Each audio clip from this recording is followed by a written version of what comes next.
What is going on, everybody, and welcome back into ByerlyStudios. Who's ready to have some more fun sculpting with monster clay? Now, this is monster clay medium that we're using here, and although it's a small project, it's still really fun to kind of lock in some details on what you may ask.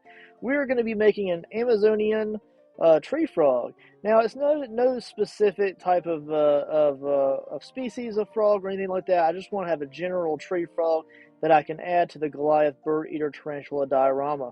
Now I'm going to make a silicone mold of this as well, and then we're going to cast it out of Smooth Cast 300 from Smooth On after the fact, after we're done sculpting this, and then we'll probably go ahead and paint that with some awesome Winsor & Newton acrylics before we add it to the actual Goliath Birdeater diorama base.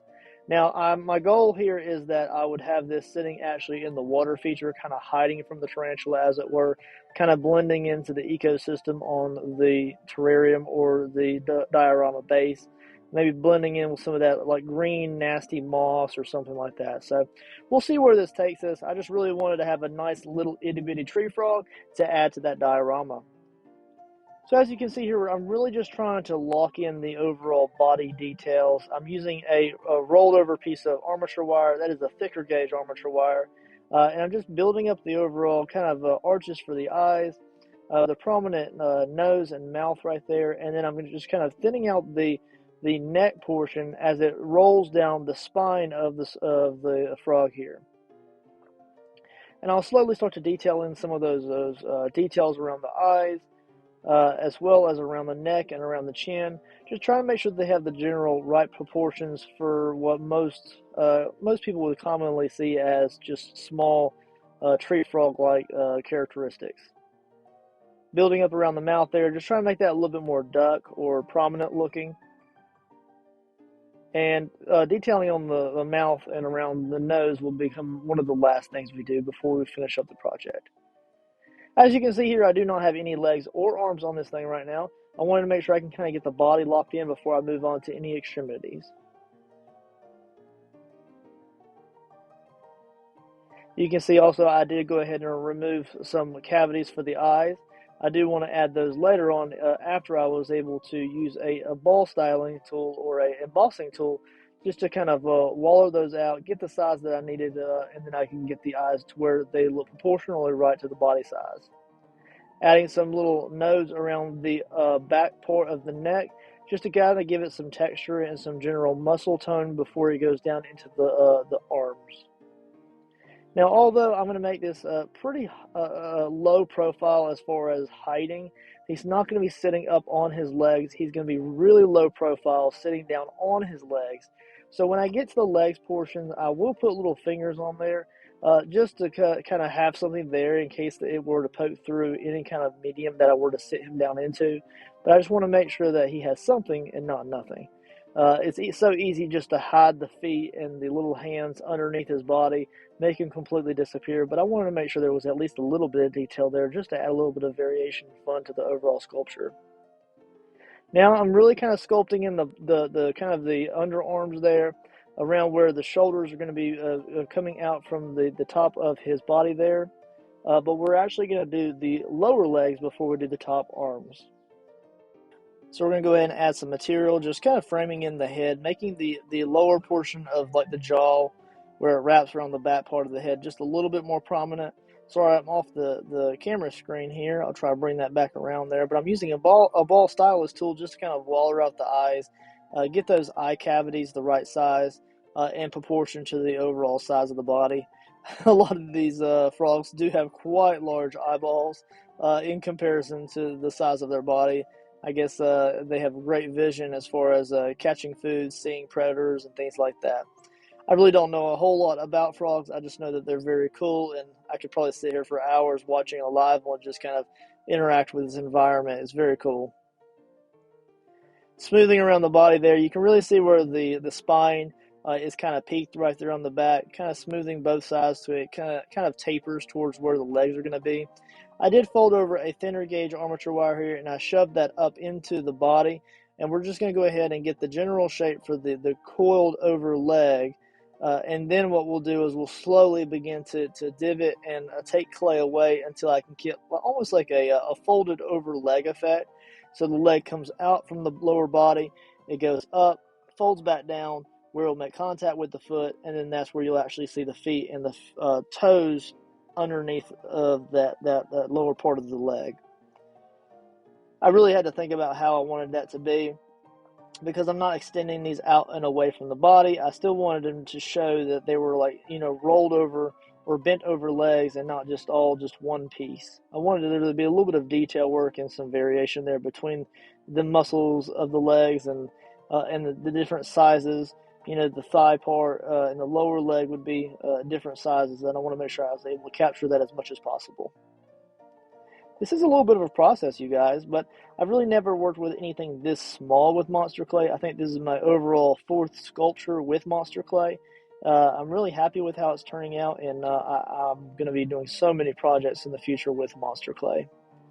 Now I'm going to begin the process of working on the upper arms here. You can also see here where I've already done the other side of the legs. I don't feel like making y'all watch the same thing over and over again. So I went ahead and locked that into position, and then we'll probably do the same thing for the upper arm as well.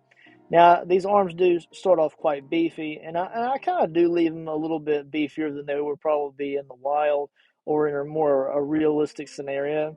But I just want to make sure that they are able to withstand the casting process without me having to worry about them breaking a lot in the future. Because this will be casted out of Smooth Cast 300. We'll probably be using probably a Smooth On Moldstar 15 to make a mold of this. So if anybody's interested in having one of these created and shipped to them, and then they can have fun painting them on their own, definitely reach out to me and let me know. Otherwise, they'll probably be listed on my Etsy shop at John ByerlyStudios here in the near future. A lot of detail work here, guys, adding and taking away until you get the general shape that you need. That's the great thing about this clay, is you can just keep adding and subtracting it until you get the perfect proportions for the project that you're working with. We're going to go ahead and work on the other arm here. I also just want to show you that I'm trying to keep these as symmetrical as possible, just so that it looks like he's really tucking underneath, really hiding, although his eyes are probably shifting around looking for the predatory Goliath Birdeater Tarantula that he's going to be sitting beside. I just want him to look like he's cowering or really just trying to stay stationary as to throw off the spider that may be hunting him for his next meal. So although this is a fun project that I'll probably reproduce for other things or resell in the future, maybe just something fun for a few dollars here and there to fuel my other crafting adventures, I want to make sure that he also is fit for the actual diorama that I'm truly originally making him for, if that makes any sense. Rolling out some Monster Clay here, we're going to go ahead and apply his eyeballs here. And then once I get those somewhat proportional to one another, we'll go ahead and begin just using an X-Acto knife to gently score away some of the clay here and there, kind of nitpicking over where it needs to be a little bit thinner or separated. And then what we'll do is now we're going to go ahead and apply some of the little feet. I just went ahead and separated the feet into 3 little toes. We're only going to do, I think, 2 fingers for the upper arms, just because there would be one tucked underneath.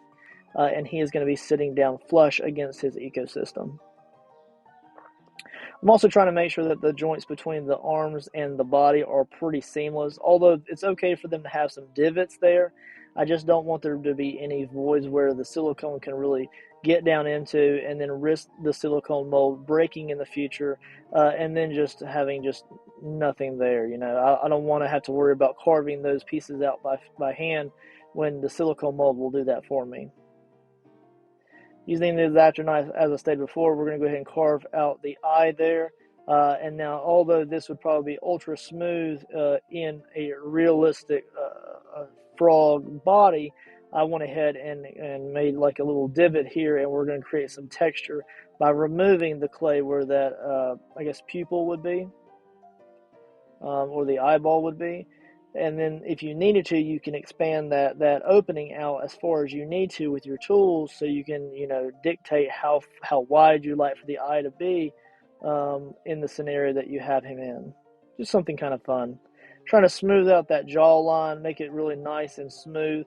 Of course, that would be really where the soft skin of the frog would be, around the lower of the chin, down the neck, and then onto the belly. Just really nice, smooth skin. Making sure all of those nooks and crannies are smoothed out as possible. And then here I am actually carving in just a separation in the upper and lower jaw, the mouth. Let's just say the mouth. And I was thinking about with the idea of putting a smaller gauge of armature wire in the mouth and then cutting these lower portions away and then seaming that around his butt. And then I'd be able to cast him in, or mold him in the Mold Star 15 slow by holding the small piece of armature wire around his mouth. That didn't work out. The armature wire actually broke free of the monster clay and he sank to the bottom. So no worries at all. I did do a multi-cut silicone mold, so it's no big deal. And I can always come back and use a little bit of excess silicone mold to replace the, I wouldn't say janky mold that I made, but it's good enough to get by for now.